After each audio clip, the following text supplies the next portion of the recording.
जय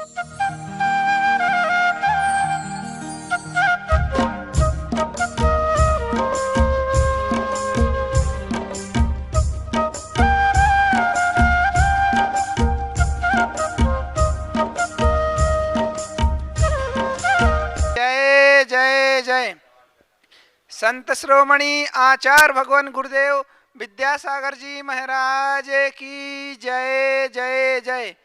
परम उपकारी गुरुदेव गुणायतन प्रणेता भावनायोग प्रवर्तक शंका समाधान प्रवर्तक परम उपकारी गुरुदेव पूज्य मुनिवर श्री प्रमाण सागर जी महाराज की, परम पूज्य मुनिवर श्री अरय सागर जी महाराज की। पारस चैनल के माध्यम से देख रहे एवं उपस्थित सभी लोगों की तरफ से गुरुदेव के चरणों में नमोस्तु निवेदन करते हैं। नमोस्तु गुरुदेव, नमोस्तु गुरुदेव, नमोस्तु गुरुदेव। प्रथम प्रश्न के लिए दिल्ली से गुरुजी के भक्त उपस्थित हैं, वो अपने स्थान पर नाम बताकर प्रश्न पूछ सकते हैं।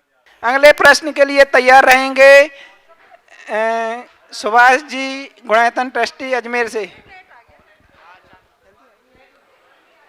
दोनों महाराज श्री को मेरे परिवार, मेरे अम्मा बाबा की तरफ से नमोस्तु नमोस्तु नमोस्तु महाराज श्री।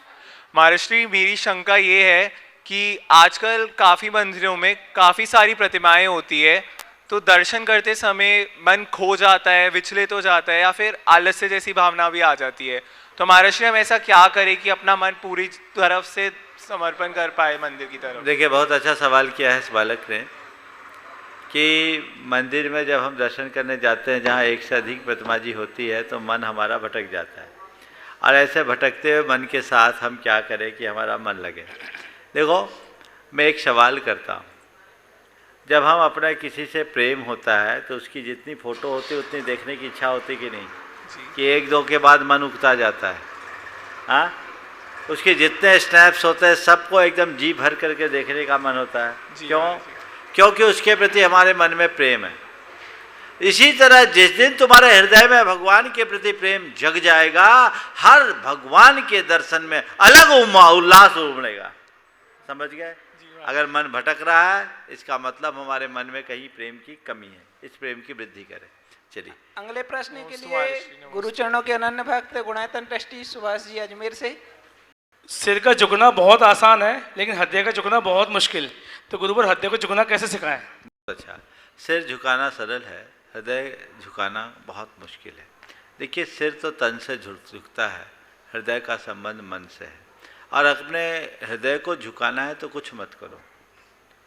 जिसके चरणों में झुकना चाहते हो उसे अपने हृदय में बिठा दो, अपने आप झुक जाओ।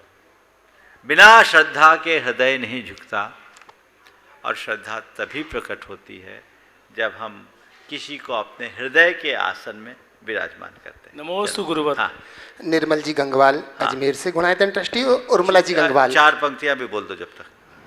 हाँ, देखिए, ऐसे तारने वाले कयामत की नजर रखते हैं, ऐसे तारने वाले कयामत की नजर रखते हैं, वो रहते जमीन पर हैं और आसमां की खबर रखते हैं। ऐसे परम पूज्य गुरुवर प्रमाण सागर जी की सभी जोरदार जयकारा लगाएंगे। बोलिए गुरुवर प्रमाण सागर जी महामुनिराज की, बोलिए अरय सागर जी महाराज की। पूज्य गुरुवर,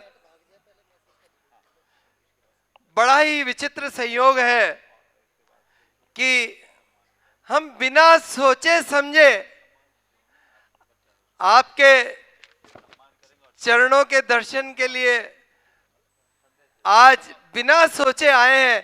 इसका क्या मौलिक कारण है गुरुदेव कि ऐसे दर्शन हमने पा लिए आज? बहुत सुंदर बात कही आपने। बिना पूर्व योजना के अचानक क्षेत्र पे आना, वंदना करना और दर्शन पाना, इसके पीछे क्या कारण हो सकता है? ये प्रबल पुण्य है। मैं बताता हूँ, योजना बना करके हम जो लाभ लेते हैं वो लाभ अल्पकालिक होता है, लेकिन बिना योजना के जो मिलता है वो बहुत दीर्घकालिक होता है। और ये बहुत ही, और आज के लोगों को तो और विशेष लाभ। आज किसी को उम्मीद नहीं थी कि आज के इस कार्यक्रम का सीधा प्रसारण होगा, क्योंकि परसों से यहाँ नेट बंद है और सबका काम बंद है। कल भी यहाँ शंका समाधान नहीं हुआ, लेकिन अभी अभी तुरंत ये संदेश मिला कि है, इसलिए कार्यक्रम आज तो ऐसा लग रहा था कि कार्यक्रम हो ही नहीं पाएगा। तो ये मौका आप लोगों को मिला है, इसलिए आप सब अपने भाग्य की सराहना जरूर करें। और आज दो बातें जो इस पूरे के पूरे कार्यक्रम को प्रारंभ करने से पूर्व मुझे कहना जरूरी है, वो मैं जो एक संदेश जिसके लिए आज मैं विशेषतया इस मंच पर आया हूँ कि कुंडलपुर का महामहोत्सव आगामी फरवरी महीना में 14 तारीख को उसका ध्वजारोहण होगा, घट यात्रा होगी। इसकी पूरी विस्तृत जानकारी आज हुई और वो 22 तारीख तक कार्यक्रम होगा, जो 12 तारीख से घोषित किया गया था। रूपरेखा तो अब रोज ही कार्यक्रम चल रहा है, वहाँ तो महान सम्मेलन है और महान कुंभ बना हुआ है। लेकिन ये आयोजन बहुत बड़ा ऐतिहासिक आयोजन, जिसकी लोगों ने वर्षों से जिसकी प्रतीक्षा लोगों के मन में थी, वो साकार होने जा रही है। हर व्यक्ति को चाहिए कि जो प्रत्यक्ष पहुंच सके प्रत्यक्ष, और प्रत्यक्ष न भी पहुंच सके तो इस पूरे के पूरे कार्यक्रम में अपनी सहभागिता परोक्ष रूप से जरूर दे और उसका पूरा का पूरा आनंद सबको लेना चाहिए। वस्तुतः चौथे काल का क्या दृश्य होता है वो देखना है तो व्यक्ति को कुंडलपुर जाकर के ही देखना होगा, और कोई रास्ता नहीं है। अद्भुत क्षण, अद्भुत स्थितियाँ हैं।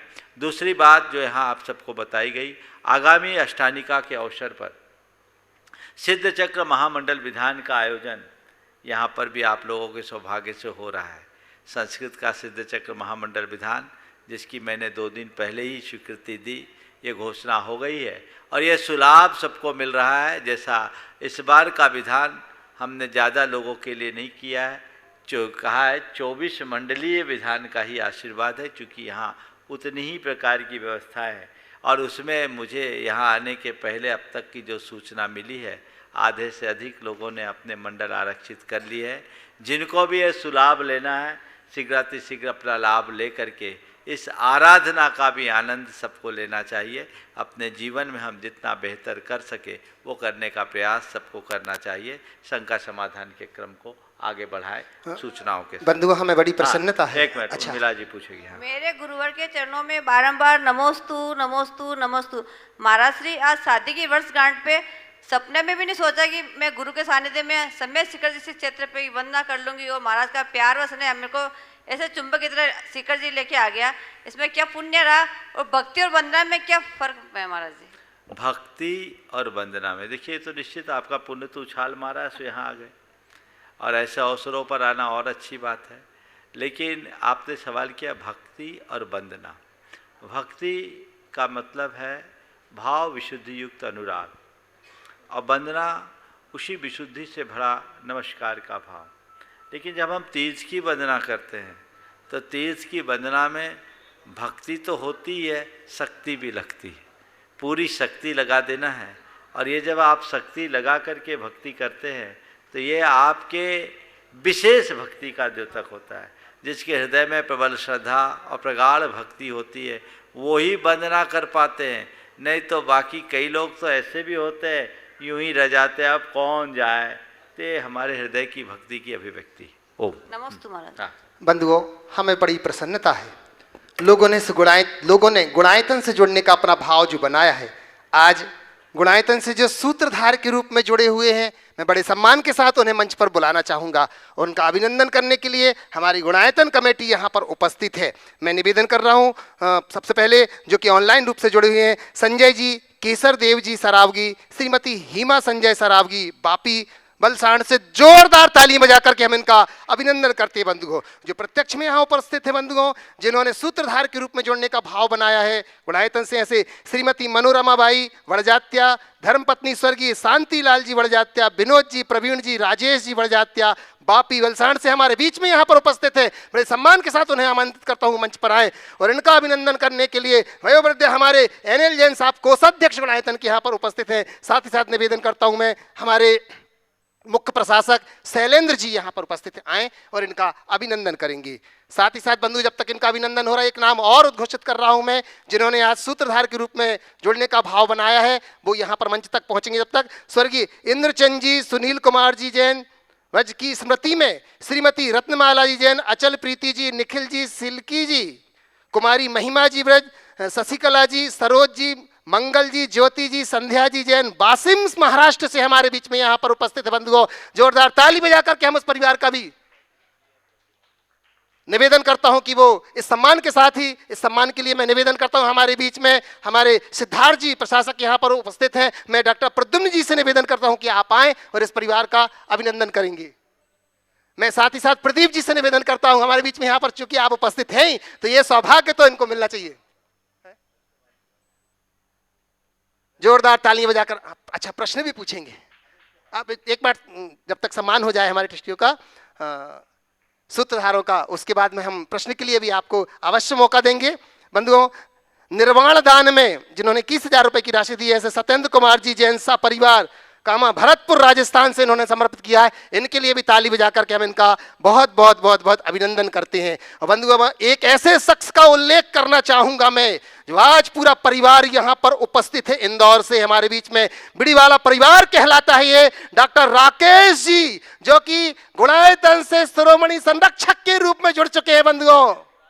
अच्छा, पुराने जुड़े। जोरदार ताली बजा करके मैं निवेदन करता हूं हमारे गुणायतन के शिरोमणि संरक्षक डॉक्टर राकेश जी जैन, बिड़ीवाला परिवार, पूरा परिवार यहाँ पर उपस्थित है।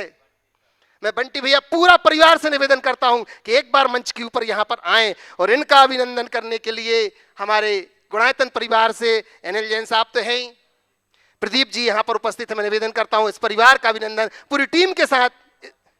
सुभाष जी सीईओ यहाँ पर पहुंच चुके, मैं उनसे भी निवेदन करता हूँ, गुणायतन सीईओ सुभाष जी इनका अभिनंदन करने के लिए पहुंचेंगे। बिड़ीवाला पूरा परिवार एक साथ यहाँ पर आ जाए। देखो, तालियां थोड़ी सी कर ध्वनि से हम इनका अभिनंदन करें। बहुत बढ़िया। बंधुओं, प्रश्न के रूप में हमारे बीच में वाशिम परिवार यहाँ पर उपस्थित है।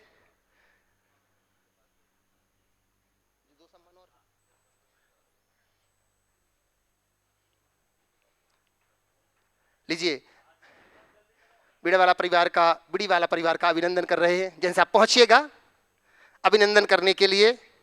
अब चूंकि अभिनंदन की श्रृंखला चल ही रही है बंधुओं, तो इसी श्रृंखला में अभिनंदन के लिए जो कि हमारे गुणायतन के ट्रस्टी भी हैं बंधुओं यहाँ पर उपस्थित, जिन्होंने अपनी 4 पंक्ति, जब अजमेर में चातुर्मास हुआ पूज्य गुरुदेव का, शायद ही ऐसा कोई दिन रहा होगा जब उन्होंने अपनी 4 पंक्तियों के साथ अपना प्रश्न न रखा हो। मैं निवेदन कर रहा हूं, निर्मल जी गंगवाल अजमेर यहाँ पर उपस्थित हैं, और सुभाष जी से भी निवेदन करता हूं कि एक साथ जोड़ी के साथ यहाँ पर आएंगे और हमारा गुणायतन परिवार इनका अभिनंदन करता है। जोरदार ताली बजा करके अभिनंदन करते हैं। उर्मिला जी भी पहुंच रही हैं साथ में, और इनका अभिनंदन करने के लिए मैं कीर्ति जी से निवेदन करूंगा। यहाँ पर कीर्ति जी, हमारी पूनम जी यहाँ पर उपस्थित है, और हमारे गुणायतन मंत्री लता जी गंगवाल यहाँ पर उपस्थित हैं। मैं निवेदन करता हूं महिलाओं का अभिनंदन करने के लिए।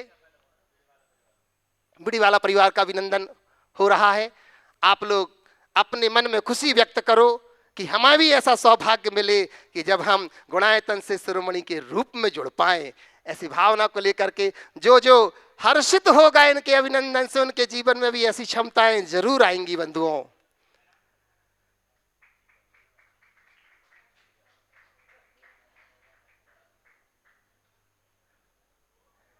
बिड़ीवाला परिवार, जोरदार ताली बजाकर उनका अभिनंदन। और अजमेर परिवार भी यहाँ पर पहुंच चुके हैं हमारे। अच्छा, बंटी भैया यहाँ पर हैं। मैं एक बार निवेदन करूंगा भैया, बंटी भैया का अलग से एक बार। बहुत बढ़िया। एनएल जैन साहब बंटी भैया का अभिनंदन कर रहे हैं। बंटी भैया आप सामने आओ ना एक बार।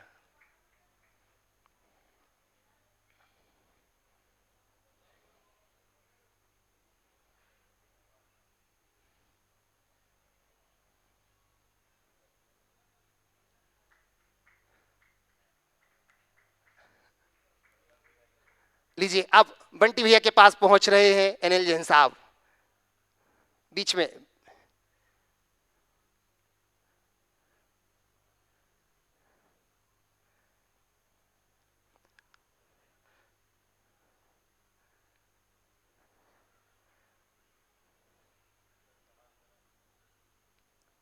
तालियों का उद्घोष होता रहे बंधुओं। बड़े हर्ष ध्वनि के साथ अभिनंदन हो रहा है। और लीजिए, और इसी के साथ बंधुओं प्रश्न करने के लिए यहाँ पर चूंकि उपस्थित हैं मैं निवेदन करता हूं, वाशिम परिवार जिन्होंने सूत्रधार के रूप में जुड़ने का सौभाग्य पाया है, आज वो पूरा परिवार यहाँ पर, जैसे कुमारी महिमा वज्ज है और सिल्की वज्ज जी यहाँ पर उपस्थित है, वो लोग क्रम से बारी बारी अपना प्रश्न यहाँ पर पूज्य गुरुदेव के चरणों में अपनी शंकाओं का समाधान करेंगे। बंधुओं, वास्तव में ये बात सत्य है कि शंकाओं की नदी में बह रहे असंख्य भव्य जीवों के लिए जिन्होंने समाधान की नौका लेकर के भव से तारा है, ऐसे पूज्य गुरुदेव श्री प्रमाण सागर जी महाराज के चरणों में अपना प्रश्न रख रहे हैं वाशिम परिवार। आइएगा जी, बोलिए।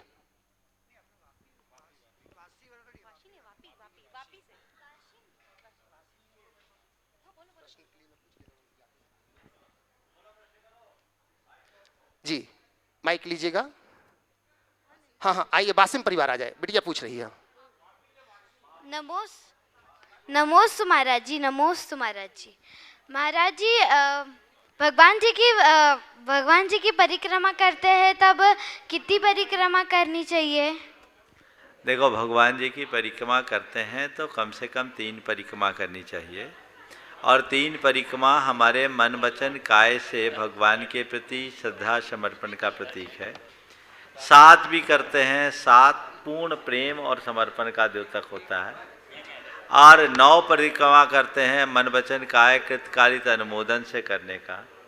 108 परिक्रमा भी लोग करते हैं इसलिए कि हमारे 108 प्रकार के सारे पाप नष्ट हो जाए, इस भाव से ऐसा करते हैं। हाँ, बोलो अगला। हाँ, मीनाक्षी जी वापी से भी यहाँ पर हैं, वो भी अपना प्रश्न रखेंगे। 1 मिनट और, वाशिम से और बोलिए। हम अपना नाम बोल दीजिए। नमोस्तु नमोस्तु नमोस्तु महाराज जी। मैं वाशिम से सिल्की बज। महाराज जी, मेरा यह प्रश्न है कि भाग्य और पुरुषार्थ में क्या फर्क है और पुण्य कैसे बढ़ा है? देखिए, भाग्य और पुरुषार्थ से जुड़ा प्रश्न अक्सर आता है ना। मैं तो यही कहता हूँ, दोनों सापेक्ष है। कुछ काम हमें भाग्य से मिलते हैं और कुछ काम में सफलता हमें पुरुषार्थ से मिलते हैं। आपका भाग्य था जब यहाँ आई और थोड़ा पुरुषार्थ किया तो नंबर लगाया। अगर आप रह जाती तो ये मामला वापी चला जाता और वाशिम में रह गया। तो आपने पुरुषार्थ किया तो आपको नंबर मिल गया। तो भाग्य की बैकिंग के साथ हम अगर पुरुषार्थ करते हैं तो हमें लाभ मिलता है। जीवन व्यवहार में हमें क्या करना चाहिए? जब कोई काम करे तो इस विश्वास के साथ करे कि हम जैसा पुरुषार्थ करेंगे वैसा परिणाम होगा, और अच्छा पुरुषार्थ करने के बाद भी अगर परिणाम अनुकूल ना आए तो ये सोचना चाहिए यही मेरे भाग्य में था। चलिए। मीनाक्षी जी वापी से, और इसी के बाद निवेदन करूंगा मैं सुधीर जी जैन इंदौर से। गुरुदेव के चरणों में बारंबार नमोस्तु नमोस्तु नमोस्तु। मैं मीनाक्षी जैन वापी से। गुरुदेव, आपके चरणों में एक प्रश्न रखती हूँ। मैंने 64 रिद्धि के व्रत किए थे, तो साल भर हो गया। साल भर के अंदर ही मुझे ख़त्म करना था, पर कोरोना काल में मैं उनको पूरा नहीं कर पाई क्योंकि मंदिर बंद हो गए थे। तो मुझे इसका क्या दोष लगेगा? अब दोष को भूल जाओ, पूरा करने की कोशिश करो। नमोस्तु महाराज जी। हाँ। सुधा जी जैन इंदौर से, और उसी के साथ तैयार रहेंगे डॉली जी जैन इंदौर। दो माइक दो। सुधा जी गुड़ीवाला परिवार से। महाराज जी के चरणों में 3 बार नमोस्तु नमोस्तु नमोस्तु।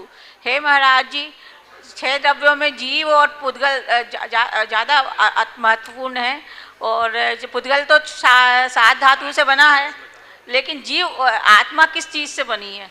यदि प्राणवायु से माने तो उसको शरीर से निकल के हवा मिल जाना चाहिए, लेकिन वो दूसरे शरीर में प्रवेश कर जाती है, तो फिर उसको कैसे समझें? देखो, 6 द्रव्य में पुद्गल बना नहीं है, पुद्गल है। रूप रस गंध स्पर्श में है, और जीव अमूर्तिक है, उसमें रूप रस गंध स्पर्श नहीं है। हाँ, अनादिकाल से कर्म से बंधा होने के कारण जीव पुद्गलमय दिखता है और संसार में वो प्राणमय दिखता है, पर यथार्थ वह अरूपी है, वही उसका स्वभाव। हाँ। डॉली जी जैन इंदौर से, और इसी के बाद तैयार रहेंगी आयुषी जैन प्रतिभा स्थली जबलपुर से। नमोस्तु महाराज जी। आज मैं तीर्थ वंदना पे गई थी, ऊपर पर्वत पे। पर्वत की आज मैंने वंदना करी।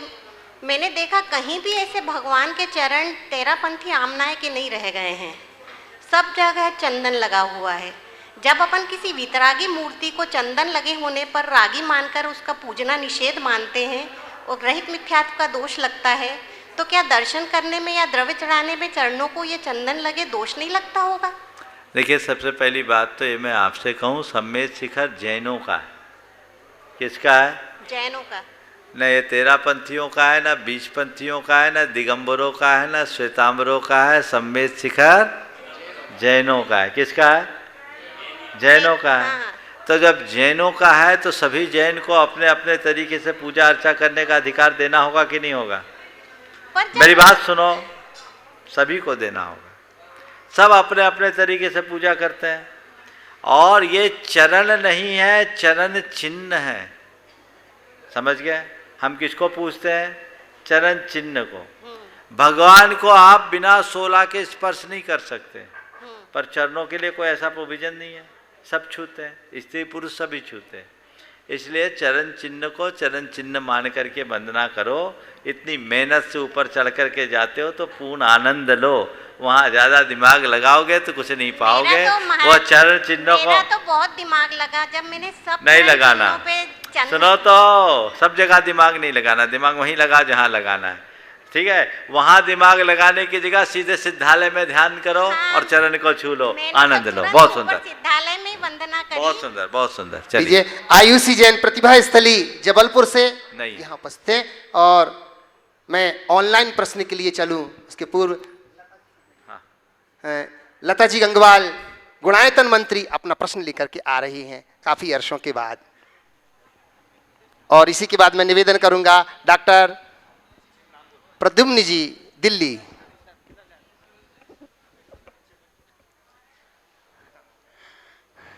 नमोस्तु गुरुजी। गुरुजी, मेरा चित्रों से घिरा मन चित्त को चंचल करता है। चंचल चित्त मन को बहका देता है। इसके लिए क्या करना चाहिए? चंचल चित्त मन को बहका देता तो चित्त को स्थिर करने का अभ्यास करो। और चित्त को स्थिर करने का अभ्यास करने का सबसे सरलतम तरीका रोज भावना योग करो। नमस्ते। और डॉक्टर प्रद्युम्न जी, इसी के बाद मैं निवेदन करूंगा एनएल जैन साहब, कोषाध्यक्ष गुणायतन। नमस्ते महाराष्ट्री। महाराष्ट्री, मेरा प्रश्न है, हम लोग ट्रेन का रिजर्वेशन करा के यात्रा करते हैं और उसकी समय अवधि निश्चित होती है कि हमारा 14 घंटे का सफ़र है, कितने घंटे का सफ़र है। हम आराम से सेट करते हैं अपना सामान, बैठ जाते हैं। लेकिन जब स्टेशन आने वाला हो तो हम तैयार हो जाते हैं चाक चौकस। तो जो हमारी जीवन यात्रा है, ये जब हम जन्म लेते हैं वही चीज़ इसमें एप्लीकेबल नहीं करते। उसमें हम फुर्सत में हो जाते हैं। जीवन के एक स्टेशन से दूसरे स्टेशन का प्रस्थान का समय आ जाता है, उतने चौकन्ने नहीं होते। तो इसको कैसे हम बिल्कुल चौकस चाक चौबंद रहें कि अगली यात्रा के बहुत अच्छा सवाल आपने उपस्थित किया है। जब हम किसी यात्रा पर निकलते हैं तो हमें हमारे सामने हमेशा डेस्टिनेशन रहता है कि हमें कहाँ जाना है। और हमें ये भी पता रहता है कि जर्नी हमारी कितनी देर की है। लेकिन जीवन के संदर्भ में हमारा ये कोई भी सुनिश्चित नहीं रहता। ना तो हमें अपने डेस्टिनेशन का पता है, ना जर्नी के ड्यूरेशन का पता है। इसलिए लोग निश्चितता से रहते हैं कि अभी तो हमारी लंबी यात्रा है, अभी हमारा स्टेशन नहीं आया। मैं आपको दूसरा उदाहरण देता हूँ, इसी उदाहरण से जोड़ता हूँ। जब आप यहाँ से दिल्ली के लिए जाते हो तो मेरे ख्याल से कानपुर तक तो निश्चिंतता से ही रहते होगे। बिल्कुल महाराज। अभी तो हमारी दिल्ली दूर है। जब कानपुर क्रॉस हो जाता है उसके बाद टुंडला या और जो अलीगढ़ जो भी है स्टेशन आते हों, उस स्टेशन के बाद आप अलर्ट होते हैं ना। जी महाराज। क्यों? अब हमारा स्टेशन आने वाला है। इसी तरह आम आदमी जो जीवन जीता है वो सोचता है मेरी यात्रा बहुत लंबी है, अभी तो हमको जीना है, आखिरी में देखेंगे। थोड़ा थोड़ा जब बुढ़ापा आता है तो सोचते हैं स्टेशन निकट आने वाला है। तब थोड़ा अलर्ट होते भी हैं तो होने लायक नहीं बचते हैं, तब तक गाड़ी छूट जाती है। हर व्यक्ति को ये बात सोच करके चलना चाहिए कि मैं एक यात्री हूं और मेरी यात्रा का अंत कभी भी हो सकता है और कहीं भी मेरी गाड़ी रुक सकती है। इसलिए मुझे अपना सामान बांध कर रखना है, अपनी जर्नी अच्छी करनी है। जहाँ वहीं मुझे विराम देना पड़ सकता है। इस यात्रा का अंत कहीं भी हो सकता है और उसके लिए क्या करो, अपनी यात्रा को सुखमय बनाना हो। हमें ये तो पता नहीं कि मेरी गाड़ी कहाँ रुकेगी, तो क्या करो, लगेज कम से कम रखो। गाड़ी रुके फट से उतर जाओ। जितना ज्यादा लगेज रखोगे उतना अधिक झंझट होगा, और जितना कम लगेज होगा उतनी सुगमता से आपकी यात्रा होगी। नमस्ते। एनएल जैन साहब कोषाध्यक्ष गुणायतन, और इसी के बाद तैयार रहेंगे ऋषभ बज बासिम से। नमोस्तु महाराज श्री। महाराज श्री, करीब 2 महीने पहले जब मैं जयपुर में था तो हमारा मॉर्निंग जो ग्रुप था उसमें कोई डिस्कशन चल रहा था, और उस डिस्कशन में एक शब्द आया था मूर्खता। तो मूर्खता के बारे में जब बात किया तो बोले मूर्खता के मापदंड क्या हैं, और वो मूर्खता को कैसे आंका जाए कि ये मूर्खता होती है। दूसरी, एक मूर्खता और निपट मूर्खता में क्या अंतर है? देखिए, बहुत अच्छा सवाल है। मूर्खता क्या है? मैं आपके उत्तर के पहले एक शब्द और आपके सामने रखता हूँ। एक तरफ है मूर्खता और दूसरी तरफ है मूढ़ता। मूढ़ता। मूर्ख वह है जो अनजान है, निरक्षर है, जिसके अंदर कुछ भी ज्ञान नहीं। अक्षर ज्ञान से शून्य व्यक्ति को मूर्ख समझा जाता है। और एक शब्द है मूढ़, जो इससे आगे का है। वो है जिसे अपने हिताहित का ज्ञान ना हो। जो अक्षर ज्ञान से शून्य है वो मूर्ख है, और जिसे हिताहित का ज्ञान नहीं वो मूढ़ है। इस दृष्टि से देखा जाए तो मैं बहुत सारे पढ़े लिखे मूढ़ों को भी जानता हूं, और बहुत सारे निरक्षर ज्ञानियों को भी जानता हूं। मूर्ख से विद्वान बनना कठिन नहीं, मूढ़ से ज्ञानी बनना बहुत कठिन है। तो आप अगर मूर्ख के संदर्भ में बात करते हैं तो किसी व्यक्ति को बेवकूफ़ बना देना, कोई व्यक्ति थोड़ा भोला भाला हो वो मूर्ख कहलाता है, निरक्षर व्यक्ति मूर्ख कहलाता है। लेकिन मूर्ख से भी ज़्यादा भयानक मूढ़ व्यक्ति होता है। कदाचित हमारी मूर्खता लोक कथित मूर्खता की तरह ना भी हटे, पर मूढ़ता छूट जानी चाहिए, तभी हम अपने जीवन को आगे बढ़ा सकें। नमस्ते महाराज। ऋषभ जी बासिम महाराष्ट्र से, और इसी के बाद तैयार रहेंगे रिंकी जी जबलपुर। नमोस्तु महाराज जी। नमोस्तु नमोस्तु नमोस्तु। मैं ऋषभ बज वाशिम महाराष्ट्र से आपसे ये प्रश्न पूछना चाहता हूँ कि जैसे मानतुंगाचार्य ने अपनी भक्ति से आदिनाथ भगवान को बेड़ियों से मुक्त करा दिया था, वैसे ही हम ऐसी कैसी भक्ति करें कि हमारे शिरपुर के अंतरिक्ष पार्श्वनाथ भगवान को हम जल्दी से जल्दी मुक्त करा सके। कोई विधर्मी राजा बंद किया होता ना तो आज भगवान को मुक्त करने का रास्ता होता, पर आपस की लड़ाई ने भगवान को बंद कर दिया। तो भगवान सोचते हम किसके पक्ष में जाएं, शांति से ही रहे। ये हम सबका दुर्भाग्य है कि 40 वर्षों से भगवान ताले में बंद है। मैं तो समाज के सभी लोगों से ये कहूँगा, उभय पक्षों से ये कहूँगा, सबके मन में सद्बुद्धि आए, आपस की इस लड़ाई को आपस की सहमति से मिटाए और भगवान को ताले से बाहर करे, ताकि सब भाव भक्ति के साथ भगवान की पूजा आराधना करें। इतने वर्षों से भगवान बंद है, कितनी असाधना हो रही, और इसके जिम्मेवार वे सब लोग हैं जो इसको उलझा कर रखे हैं। सबकी बुद्धि सुलझे और हमारी समाज का जो द्रव्य आपस की लड़ाई में कोर्ट कचहरी में बर्बाद हो रहा हो मिटे, बचे, और हम क्षेत्र की तरक्की में अपना योगदान दें। नमस्ते महाराज जी। जल्द से जल्द आपका उधर आगमन हो ताकि भगवान जल्दी से जल्दी। रिंकी जी जबलपुर से। नमोस्तु महाराज जी। द्वय मुनिराजों के चरणों में त्रिबाल नमोस्तु नमोस्तु नमोस्तु। महाराज जी, जिस तरह पुरानी स्मृतियों में लोग बुरी चीज़ों को भूल जाते हैं और अच्छी चीज़ों को याद रखते हैं, क्या इसी तरह हमारे द्वारा किए हुए कर्म, अगर हम किसी के साथ निस्वार्थ भाव से अच्छे कर्म करते हैं तो वो तो कोई याद नहीं रखता, परंतु अगर हमसे एक गलती भी होती है तो वो कई महीनों, सालों और अंत तक हमारे साथ जाती है। तो हम ऐसा क्या पुरुषार्थ करें या हमारे कर्म ऐसे कैसे हों कि जिससे हमारी सिर्फ अच्छी स्मृतियों को याद रखा जाए?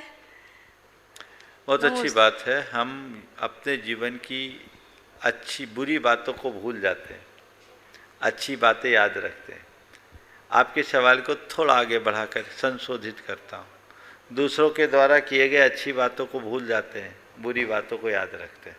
ये है ना साथ? जी महाराज जी। खुद की बुरी बातें भूल जाते हैं, दूसरों की अच्छी बातें हम भी महाराज जी अगर किसी के साथ कुछ करते हैं, अगर अच्छा करते हैं तो कोई याद नहीं रखता, परंतु अगर आ गया तो ये लोग की सबकी ऐसी टेंडेंसी है। आपने पूछा कि हम एक बार बुरा कर्म करते हैं, उसका फल हमें जन्म जन्मांतरों तक क्यों मिलता है? ऐसा हम क्या करें कि हमारे बुरे कर्म का फल उसी समय निपट जाए, लंबे समय तक न रहे। इसके लिए एक ही बात है, जैसे हम बुरी स्मृतियों को त्यागते हैं, वैसे ही हम बुरे कर्मों को भी साफ कर सकते हैं, काट सकते हैं। त्याग, तपस्या, प्रायश्चित और साधना अनंत जन्मों के कर्मों को एक क्षण में काटने में समर्थ बना सकते हैं। यदि वैसा हमारे साथ बना रहे तो हम इन सब बातों को बहुत सहजता से घटित कर सकते हैं। नमोस्तु महाराज जी, नमोस्तु महाराज। अरहंत पायल हितंकर जैन प्रेमी परिवार कटनी से नमोस्तु निवेदित करते हुए महाराज श्री कह रहे हैं कि महाराज श्री, तनाव इंसान के पतन का कारण है, पर आज इंसान का जीवन तनाव से भरा हुआ है। आज इस मानसिक तनाव के कारण ढेर सारे नए रोग उत्पन्न हो रहे हैं। तो महाराज श्री, हम अपने जीवन को तनाव मुक्त कैसे करें, कृपया मार्गदर्शन दीजिए। देखो, तनाव मुक्त करने से पहले तनाव को जानना जरूरी। तनाव आखिर है क्या, क्यों होता है तनाव? तनाव कब होता है? तनाव है क्या? परिस्थिति और मनस्थिति के मध्य सामंजस्य न होने पर ही तनाव होता है। जब परिस्थितियां कुछ होती है, मनस्थिति कुछ होती है, और सरल शब्दों में कहूं, हम चाहते कुछ हैं और होता कुछ है, तनाव आता है ना? तो इससे बचने का उपाय बड़ा सरल सा है। हम जो चाहें वो हो हमारे हाथ में नहीं है, पर जो हो उसे हम चाहें ये तो हमारे हाथ में है। तो हर मनुष्य को चाहिए कि खुद को परिस्थितियों के अनुकूल ढालने की सामर्थ्य विकसित करे। यदि मनुष्य स्वयं को परिस्थितियों के अनुरूप ढालने में समर्थ हो जाता है तो उसके जीवन में कभी तनाव नहीं आएगा। उसके लिए क्या करे? 4 उपाय बताता हूं। सबसे पहली बात, सकारात्मक सोचे। अगर मनुष्य की सोच सकारात्मक हो तो सब परिस्थिति को मनुष्य हर परिस्थिति में अपने आप को ढाल सकता है। अगर सोच सकारात्मक होगे तो दुख में भी सुख खोज सकोगे, प्रतिकूल भी अनुकूल दिखने लगेगा, विपत्ति में भी संपत्ति दिखेगी, विसंगति में भी संगति बिठाई जा सकती है यदि तुम्हारी सोच थोड़ी सी सकारात्मक हो। कोशिश करें अपनी सोच को पूरी तरह सकारात्मक बनाकर रखने की।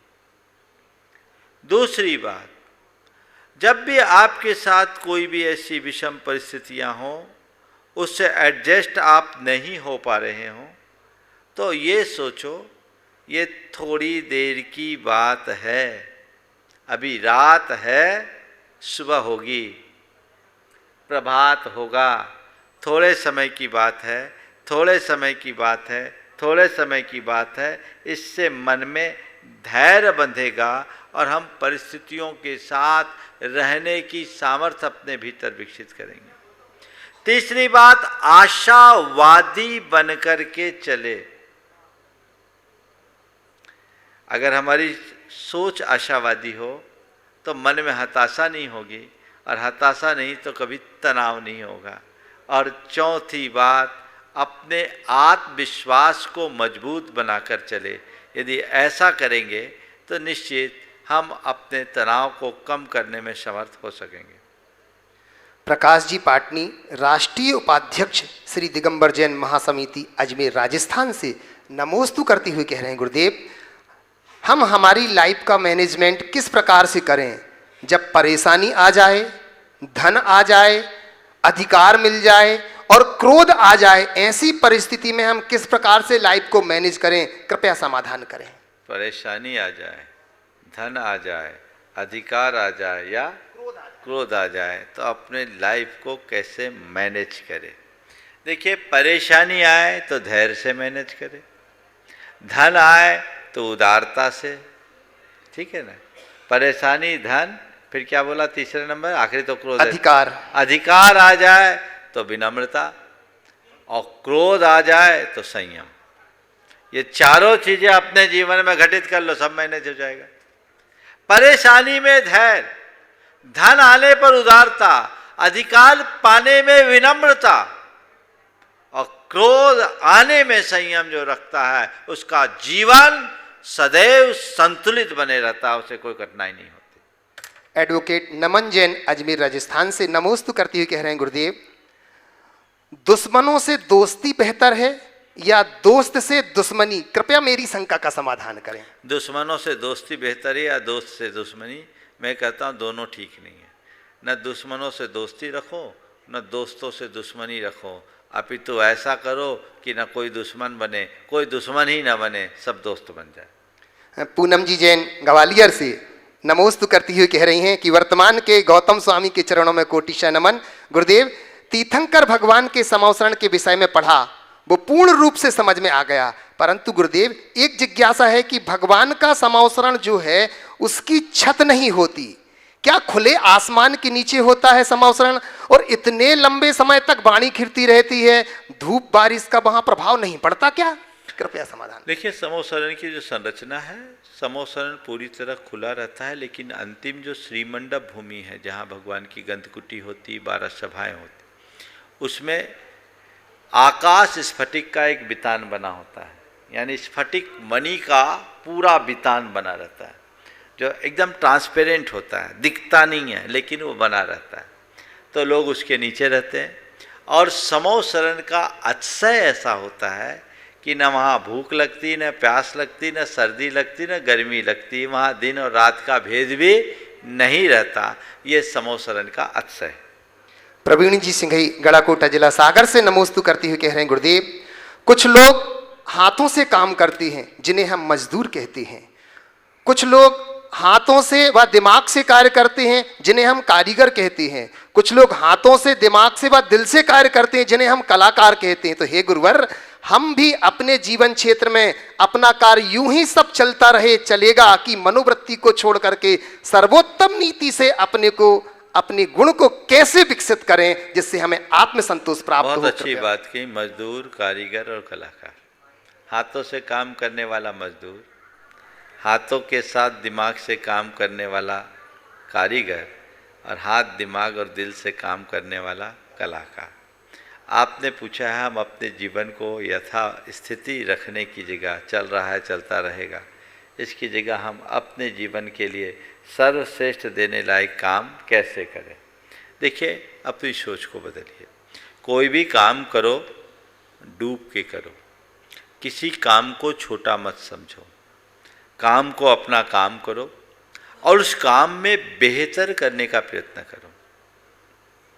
छोटा सा भी काम क्यों ना हो, लेकिन छोटे से काम को भी अगर आप सलीके से करेंगे तभी सब कुछ अच्छा होगा। पर तभी होगा जब काम के प्रति समर्पण होगा। आप अपनी शर्ट की बटन भी अगर ढंग से नहीं लगाएंगे ना तो बड़ा गड़बड़ होगा। तो उसमें भी एक सलीका होता है। नीचे का बटन ऊपर या ऊपर का बटन नीचे लग जाए तो कैसा लगता है। तो हर चीज़ का एक सलीका होता है, और ये सलीका वही व्यक्ति अपना सकता है जो अपने कार्यों के प्रति पूरी तरह से समर्पण रखता है। तो समर्पण रख कर के हम अपना काम करें और हर काम को एंजॉय करें। एक ही काम को अलग अलग लोग करते हैं, अलग अलग दृष्टि होती है। एक जगह एक मंदिर बन रहा था, अनेक कारीगर काम कर रहे थे। एक संत उधर से गुजरे, उन्होंने देखा एक मजदूर पत्थर तोड़ रहा था, उसके पास पहुंचे, पूछे क्यों भाई क्या कर रहे हो, क्या कर रहे हो? बोला दिखता नहीं, अंधे हो क्या? बड़े बेरुखी से कहा, दिखता नहीं, अंधे हो क्या? पत्थर तोड़ रहा हूं। संत मुस्कुराकर आगे बढ़े। कुछ दूरी पर एक दूसरा कारीगर भी, आदमी भी वही काम कर रहा था। उस आदमी के पास पहुंचे, पूछा भाई क्या कर रहे हो? उसने विवस्था भरे लहजे में कहा पेट पाल रहा हूं। संत मुस्कुराते हुए आगे बढ़े। थोड़ी दूरी पर तीसरा आदमी भी वही काम कर रहा था। उससे पूछा भाई क्या कर रहे हो? देखा वो बड़ा मगन होकर काम कर रहा है, मुख से प्रभु के गीत भी गुनगुना रहा था। और जब उसके निकट पहुंच करके पूछा भैया तुम क्या कर रहे हो? उसने कहा भगवान का मंदिर बना रहा हूं, भगवान का मंदिर बना रहा हूं। पहले में बेरुखी थी, दूसरे में व्यवस्था और तीसरे के हृदय में भाव विवलता थी, उसके अंदर आनंद था। तो ये तीसरा वह था जो दिल से, दिमाग से और शरीर से, तीनों से काम कर रहा था। वो मंदिर बना रहा था। तीनों काम तो पत्थर पर ही कर रहे थे।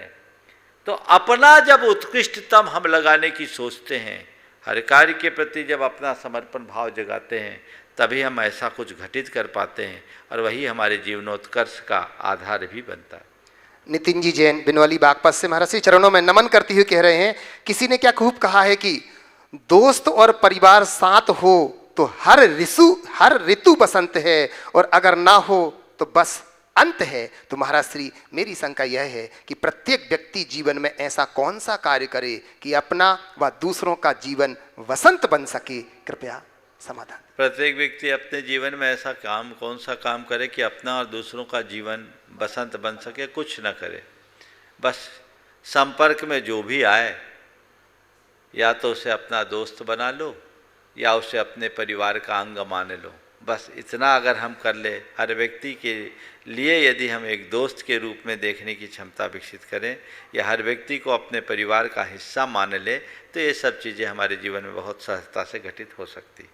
महेंद्र जी पत्रकार इंदौर से नमोस्तु करते हुए कह रहे हैं कि हमारी सोच, हमारे बोल और हमारे कर्म में किस प्रकार सामंजस्य स्थापित हो कि जिससे सोच में खुलापन, बोल में बड़कपन और कर्म में कर्तव्यनिष्ठ का आभास अन्य लोगों को हो सके? कृपया मार्गदर्शन दीजिए। सोच, बोल और कर्म में संतुलन कैसे बनाएं कि सोच में बड़प्पन, बोल में क्या लिखा है दूसरा? बोल में सोच, बोल और सोच कर्म में कह रहे हैं कि स्थापित कैसे करें कि खुलापन, सोच में खुलापन, बोल में बड़प्पन और कर्म में कर्तव्य निष्ठा कैसे बने। देखिए बहुत अच्छी बात है। सबसे मूल तो सोच है। अगर हम सोच बड़ी रखेंगे, सकारात्मक रखेंगे, तो हमारे सोच में खुलापन होगा ही। हर व्यक्ति को बड़े मौलिक तरीके से जीना चाहिए। उसे रूढ़िवादिता से बचना चाहिए, संकीर्णता से बचनी चाहिए, स्वार्थी मनोवृत्ति से बचना चाहिए। जो रूढ़िवादिता, संकीर्णता, स्वार्थ वृत्ति से बचता है, उसके सोच में खुलापन आता है, हर चीज़ को सकारात्मक तरीके से देखने की कोशिश करता है। और जिसकी सोच में खुलापन होता है, उसके ही बोल में बड़प्पन आता है। और ये बड़प्पन तब आएगा जब व्यक्ति अपनी वाणी में मधुरता रखेगा, हमेशा अपनी वाणी में लोच रखे, मधुरता रखे। और कर्म में कर्तव्य निष्ठा हम तब कर पाएंगे जब हम अपने कर्म को ही अपना कर्तव्य मान करके चलेंगे, उसे धर्म मान कर चलेंगे। प्रमोद जी जैन पापड़ीवाल दुर्गापुरा जयपुर से नमोस्तु करते हुए कह रहे हैं, गुरुदेव बैलगाड़ी के दोनों बैलों को एक साथ घास डाली जाती है, उसमें से एक बैल स्वा की घास छोड़ करके दूसरे की घास खाने में लग जाता है। इसी प्रकार कुछ लोग संपन्न होने पर भी दूसरों की संपत्ति पर नजर गड़ाए रखते हैं, जबकि हम मनुष्य हैं, मवेशी नहीं। गुरुवर ऐसी मनोवृत्ति रखने वाले अपने जीवन में क्या हासिल कर पाएंगे? देखिए एक बैल दूसरों की घास में मुंह मारे तो समझ में आता है कि वो बैल है, लेकिन आदमी अपनी थाली भरी होने के बाद भी दूसरों की थाली पर अपनी नज़र गड़ाता है, तो आदमी कहलाने लायक तो नहीं। आपने बहुत अच्छी बात कही कि वो भूल जाता है कि वो मनुष्य है, मवेशी नहीं। पर मुझे लगता है क्या पता कब मनुष्य मवेशी जैसा बन जाए, बल्कि कुछ मायने में मवेशी से भी बुरा। हमें इन मर्यादाओं को समझना चाहिए और अपने जीवन की दिशा को उसी अनुरूप तय करनी चाहिए। अशोक जी गांधी अहमदाबाद से नमोस्तु करते हुए कह रहे हैं, गुरुदेव कहा गया है कि जीवन में प्रसन्न व्यक्ति वह है जो स्वयं का मूल्यांकन करता है, दुखी व्यक्ति वह है जो मात्र दूसरों का मूल्यांकन करता है। तो महाराज जी मेरी शंका यह है कि हम स्वयं का मूल्यांकन कैसे करें? कृपया समाधान। बहुत अच्छी बात है। प्रसन्न व्यक्ति वह है जो अपने आप का मूल्यांकन करे, दुखी व्यक्ति वह है जो दूसरों का मूल्यांकन करे। पूछा है हम स्वयं का मूल्यांकन कैसे करें, तो बस यही कहूँगा, अपना मूल्यांकन करना चाहते हो बिल्कुल सही बात है। नित्य अपने हृदय में झांकने की कोशिश करो, अपनी समीक्षा करना शुरू करो, अपना आत्मालोचन करो, अपनी खूबियों और खामियों को टटोलने की कोशिश करो। मैंने क्या खोया, क्या पाया, मेरे जीवन में क्या है, क्या नहीं है। इन बातों का जो मनुष्य बार बार विचार करता है वही अपने जीवन में सफलीभूत हो सकता है और अपने जीवन को बेहतर बनाकर सदाबहार प्रसन्न रह सकता है। हमारे गुरुदेव हमेशा कहते हैं, दूसरों के आंगन में झाड़ू लगाने से तुम्हारे घर का कचरा साफ नहीं होगा। सदैव निज को देखो, पर को नहीं देखो। अपना मूल्यांकन करो, अपने आप को देखने की कोशिश करो। दूसरों को तौलने में अपनी शक्ति खपाने की जगह स्वयं का मूल्यांकन करने वाला ही सफलीभूत होता है। देवरी भंडारा से नमोस्तु करते हुए कह रहे हैं, गुरुदेव मेरी जिज्ञासा यह है कि 21वीं सदी में शिक्षा महत्वपूर्ण है, तो शिक्षा के साथ चारित्र भी जरूरी है। ज्ञान, भक्ति, आस्था और विश्वास को धर्म में कैसे अंकित करूं, कृपया समाधान। ज्ञान, भक्ति, आस्था और विश्वास को धर्म में कैसे समर्पित करूं? देखिए, अपना लक्ष्य बना ले और ये बात समझे कि केवल ज्ञान से, केवल भक्ति से, केवल आस्था से काम नहीं होगा। धीरे धीरे संपर्क बनाए और जो इनके धारण करने वाले उनके संपर्क में आए तो लाभ मिलेगा। कपिल जी हैं, वो अपना प्रश्न लेकर के यहाँ पर आ रहे हैं, सिंगापुर से कपिल जी, और स्वदेश जी गढ़ाकोटा से तैयार रहेंगे। इसके बाद कपिल जी आ रहे हैं सिंगापुर से। अच्छा, कपिल आ गया है।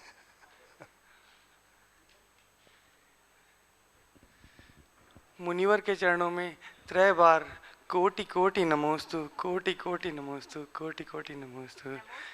नमोस्तु महाराज जी। महाराज जी, मेरा एक छोटा सा प्रश्न है। हम लोग सिंगापुर में नियमित रूप से स्वाध्याय करते हैं और उसके लिए हम नोट्स बनाते हैं अपनी पुस्तक में। उस पुस्तक को अगर हम अन्य किताबों के साथ रख देते हैं तो कई बार ऐसा होता है कि अशुद्ध वस्त्रों में या वॉशरूम वगैरह के कपड़ों से अगर हम उसे छू लेते हैं तो क्या उसमें दोष लगेगा, और उस दोष मतलब उसके लिए हमें क्या पश्चाताप करना चाहिए अगर ऐसे में भूल चूक हो जाती है, क्योंकि क्या हमें उसे जिनवानी की तरह ही लेना चाहिए? देखिए, अगर हम कोई नोट्स बनाते हैं, स्वाध्याय करते समय बनाते हैं तो जिनवानी है और हमें उसे जिनवानी की ही भांति रखना चाहिए। हम जब भी स्वाध्याय करें तो जिस किसी कॉपी में उसके नोट्स न लें, उन्हीं कॉपी में नोट्स लें जो अलग से हो और उनको वहीं रखें जहाँ जिनवानी हो, तो वो ज़्यादा अच्छा हो। ठीक है ना? कपिल जी, महाराज जी, ये वो परिवार है, जब लॉकडाउन के पहले सिंगापुर में सिद्ध चक्र विधान हुआ तो इस परिवार ने प्राणपण से समर्पित होकर के उस विधान में अपना भागीदार ली थी। चलो, बहुत हाँ, स्वदेश जी गढ़ाकोटा से। नहीं, आप पूछ लो ऑनलाइन। हाँ, स्वदेश पूछो, जल्दी पूछो। कब और कोई को पूछना? चलिए, बोलो, आप बोलो। चलिए, महाराज श्री संतोष जैन बाबई से नमोस्तु करते हुए कह रहे हैं, कहते हैं कि रिश्ते और राशि में से किसी एक को चुनना पड़े, रिश्ते और राशि में से किसी एक को चुनना पड़े तो रिश्ते को चुने, लेकिन यह भी देखने में आता है कि जिनके पास राशि नहीं होती उनसे रिश्ते नाते यार सब दूर हो जाते हैं। तो ऐसे में रिश्ते और राशि में कैसे सामंजस्य बिठाएं, कृपया समाधान। रिश्ते और रुपयों में बोल दो ना, राशि लोग नहीं समझे। रिश्ते और रुपये, रिश्ते और रुपयों में राशि भी मिल गई। तो रिश्ते और रुपयों में किसी एक को चुनना है तो किसे चुने? प्राय रिश्ते को चुनते हैं और रुपये ना हो तो लोग रिश्ते नहीं निभाते। आज के दौर में ऐसा ही होता है। सर्वे गुनाह कांचन माश्रियन्ते, सभी गुण कंचन के आश्रित हैं। जिनके पास रुपया उसकी पूछ है, जिनके पास रुपया नहीं उनको कोई नहीं पूछता। आपने पूछा है इनमें क्या करें, मैं एक ही बात कहता हूँ, रिश्ते ही काम में आते हैं, रुपये नहीं। रुपये तो मुख ताकते रह जाते हैं। मैं एक किस्सा सुना देता हूँ और मैं समझता हूँ उससे सब बातें पूरी हो जाएगी। एक पिता ने अपने दोनों बेटों को बुला करके उनको परखने की दृष्टि से कहा कि मैं दोनों ओर जाता हूँ, नगर सेठ था और मुझे गांव से बाहर जाना पड़ता है और मुझे रुकना पड़ता है।